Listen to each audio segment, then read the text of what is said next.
Assalamualaikum warahmatullahi wabarakatuh. Perkenalkan nama saya Aila Nadianti dengan NPM 2578259. Saya dari kelas 2C. Di sini saya akan membuat video hands-on tentang lab session 14 yaitu Client App dan Final Integration. Jadi pada sesi terakhir mini project 2 ini, kita ini membangun sebuah aplikasi klien berbasis terminal atau CLI yang berfungsi sebagai user interface untuk berinteraksi dengan REST API Smart Environment yang telah dikembangkan pada lab sebelumnya. Jadi aplikasi ini nih mensimulasikan pemanfaatan REST API Smart Environment di jaringan secara stateless menggunakan HTTP request call atau library request. Aplikasi klien ini harus mendeteksi role pengguna secara dinamis untuk menyembunyikan atau menampilkan menu fungsionalitas memformat respon server ke bentuk visual tabel yang rapi di terminal. Terus menangani pemblokiran data sensor jika perangkat berstatus maintenance, serta menerapkan penanganan error jaringan agar aplikasi klien tidak crash jika server banned mati mendadak. Nah, di struktur ini disuruh klien menambahkan klien npm.py ini di luar Smart NVP project. Nih, di luar Smart NVP project.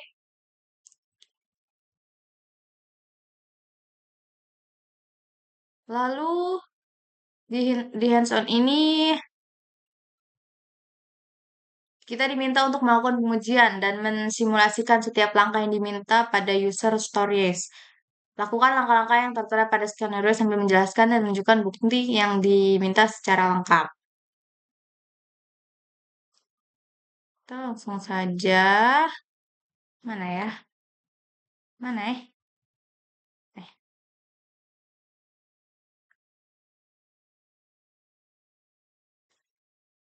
Oke, langsung aja. Yang pertama itu US 1, yaitu Fresh Database dan Auto Sending Verification.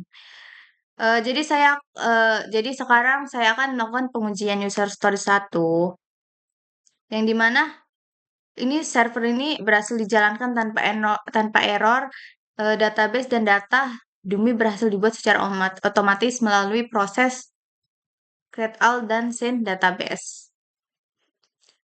Skenario-nya itu yang menghapus atau memasukkan file database belum ada di folder lalu menjalankan server flags. Jadi kita menghapus file database-nya.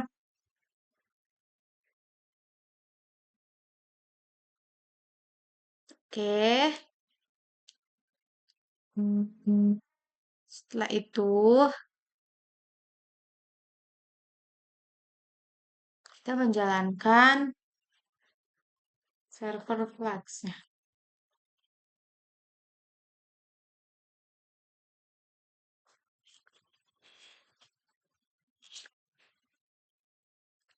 PY eh server flags tuh yang klien PY pp npm.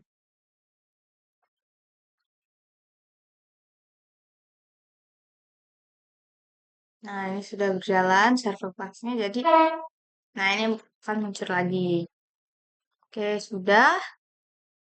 Selanjutnya, eh, US 2 yaitu penolakan akses akun tidak terdaftar. Eh, jadi hasil yang diharapkan itu klien app ini menampilkan pesan error atau response kode 401 unauthorize dari server dan menolak masuk ke menu utama. Kita gitu loh. Klien 2578259. Nah, ini kita login secara ya, misal tes. Terus tes lagi. Nah, itu login gagal, error, username atau password salah. Jadi sistem ini menolak login karena user dan passwordnya itu tidak valid sehingga pengguna tidak dapat masuk ke menu utamanya. Oke, selanjutnya US3, login sukses dan token saving viral. Login sebagai roles viewers hasil dari sending. Jadi hasil yang diharapkan itu login berhasil, aplikasi klien masuk ke menu utama, mahasiswa menunjukkan bukti bahwa token JWT berhasil didapatkan dan disimpan di memori lokal klien. Kita ke sini, kita kecilin aja.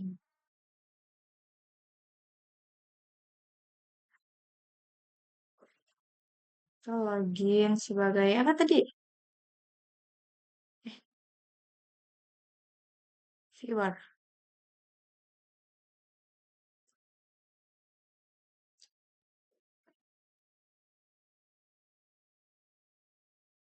Nah, login berhasil. Username viewer, role viewer, token berhasil disimpan, login sebagai viewer.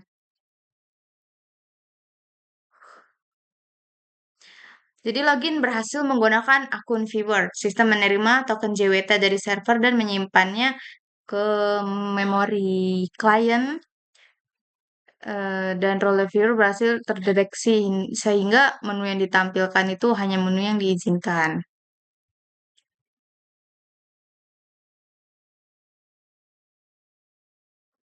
Selanjutnya yaitu use 4, hak akses data akun viewers.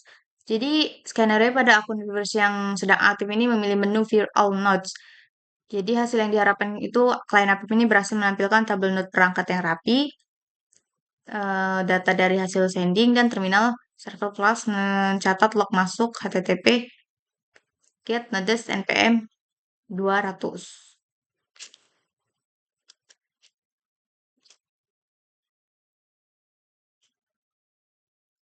Kita ke sini. Ini masih viewers ya. Terus, nah ini berisi data node. Akun viewers berhasil melihat seluruh data node. Data ditampilkan dalam bentuk tabel dan viewers hanya memiliki akses baca. Oke, sudah. Selanjutnya yang kelima, use 5, pemblokiran aksi manipulasi viewers. Masih menggunakan akun viewers memaksa melalui node untuk mengubah status perangkat. Jadi klien itu menampilkan, oh ya, ini kita lihat di terminalnya. Menunjukkan, nah ini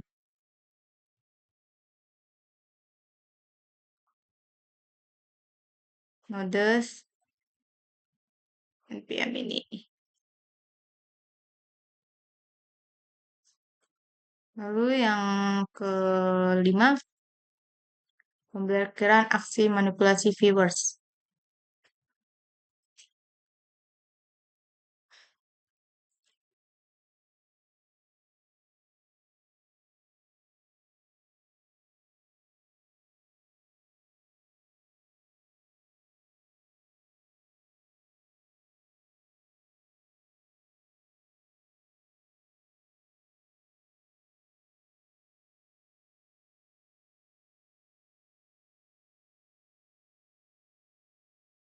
Apa namanya?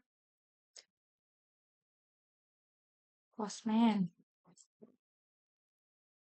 Tapi sedikit Postman nggak sih?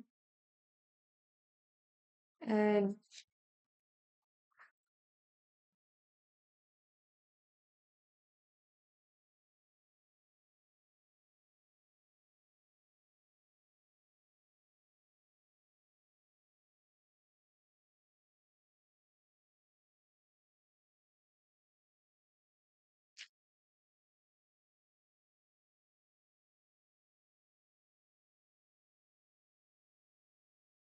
jadi role viewers ini tidak memiliki menu kontrol, sehingga akses manipulasi sudah dibatasi dari di sisi kliennya. Nah, walaupun apa namanya, viewers mencoba mengubah status perangkat menggunakan endpoint update, servers ini bakal tetap menolak request dan mengembalikan status.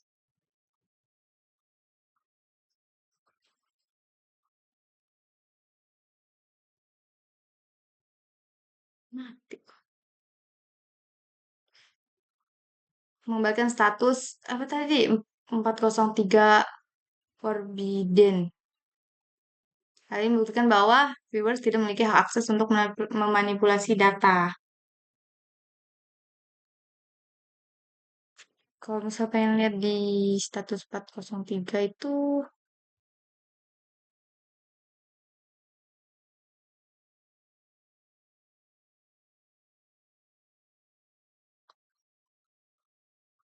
kemarin sih saya ngeceknya di Postman.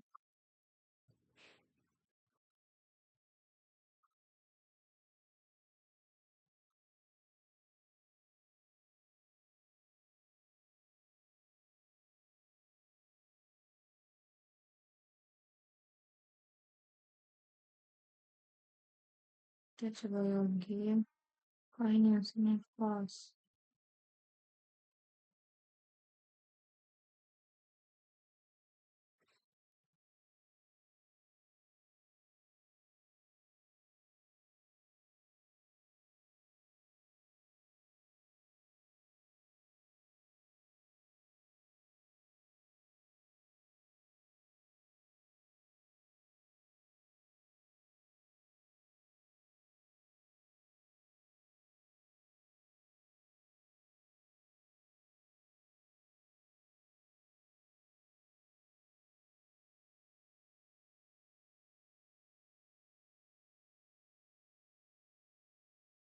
Nah, akses tolak hanya admin.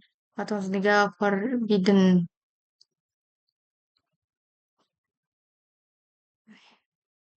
03 forbidden.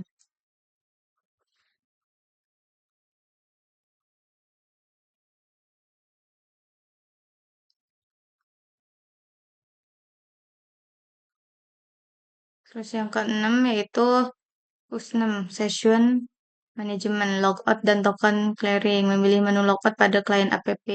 Klien app langsung melempar user kembali ke menu awal login dan memberikan token JWT ke dalam variabel memori logout telah terhapus bersih.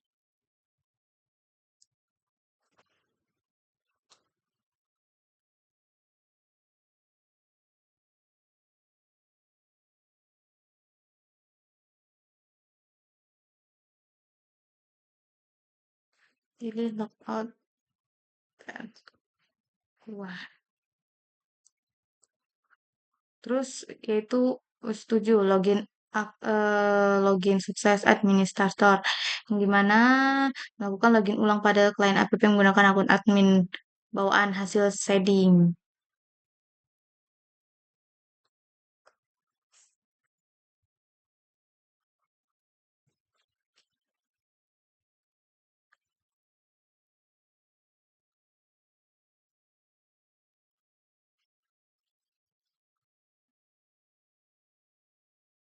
Ini 123. Login berhasil disimpan, login sebagai admin. Dan menunya yaitu fill all notes, add the new note, control note, delete note, generate telemetry, view note telemetry, federal system logs, dan logout. Lalu pilih menu. Dan login berhasil menggunakan akun administrator, sistem deteksi role admin, dan menampilkan seluruh menu yang tersedia. Lalu selanjutnya yang ke-8 yaitu eksekusi kontrol perangkat jaringan. Yang dimana skenario itu memilih menu control node, masukkan ID node 1 yang awalnya berstatus aktif, lalu ubah status operation menjadi maintenance. Lalu klien API menampilkan status sukses update. Oke, kita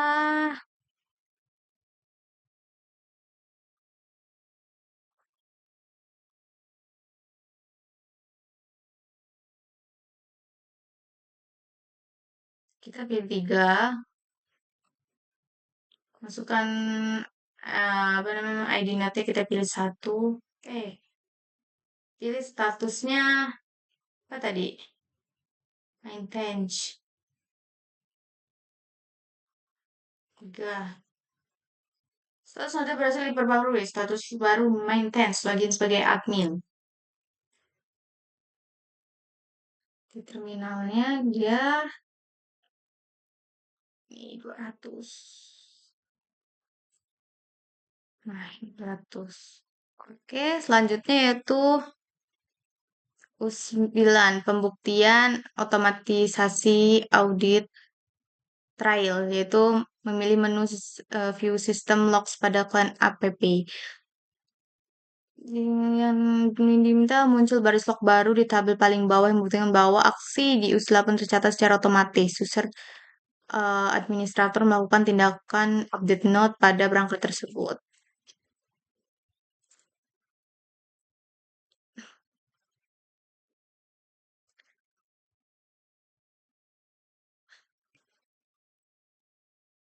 Kita pilih 7, view system log. Nah, ini sistem yang apa namanya sudah terupdate. Terlihat bahwa aksi perubahan status note yang dilakukan pada user story 8 itu tercatat secara otomatis di audit trial system. Jadi ini membuktikan bahwa fitur logging berjalan dengan baik.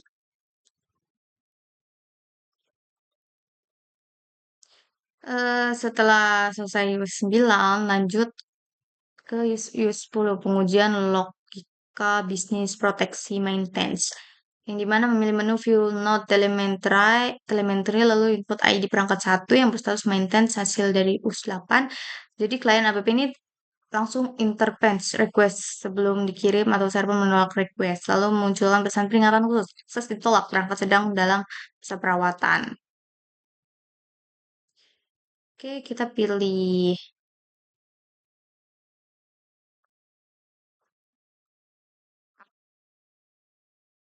satu.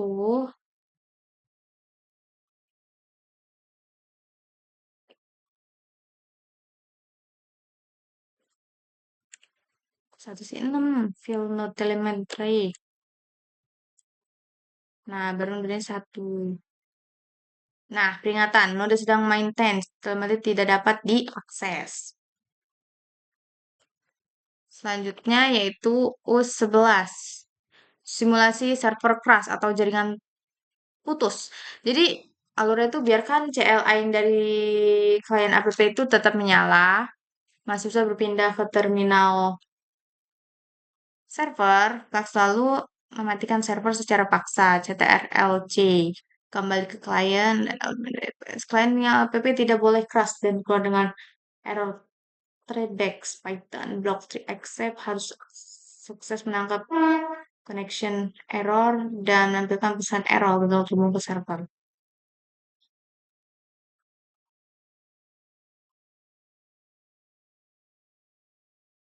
Jadi kita di kliennya tetap terbuka. Di sininya kita close CTRL-C. Lalu klien kita tekan satu. Jadi yang harus muncul gagal terhubung ke server. Jadi ini server saya matikan secara paksa untuk mensimulasikan gangguan jaringan saat klien mencoba mengakses data. Jadi aplikasi tidak crash dan berhasil menangkap connection error dengan menampilkan pesan gagal terhubung ke server. Selanjutnya, use 12 terakhir yaitu recovery dan reconnection system. Jalankan kembali server Flux terminal kiri tanpa mereset client app di terminal kanan. Jalankan kembali menu Fill Out Device. Jadi nanti hasilnya client app secara otomatis sukses terhubung kembali. Auto recover ke server yang baru nyala dan menampilkan data tabel inventaris secara normal. Kita buka terminal. Kita jalankan lagi PY APPPY. Nah, sudah berjalan. Lalu kita ke klien, kita pilih lagi satu. Nah, ini dia. Setelah server dijalankan kembali, saya tidak mereset klien. Klien langsung dapat terhubung kembali ke server dan berhasil menampilkan data node. Hal ini membuktikan bahwasannya sistem mampu melakukan recovery setelah koneksi kembali tersedia. Oke, sudah. Lagi. Oke, sudah. Mungkin apa namanya? Sekian video hands-on dari saya. Maaf bila ada kata dan perbuatan. Saya akhiri. Wassalamualaikum warahmatullahi wabarakatuh.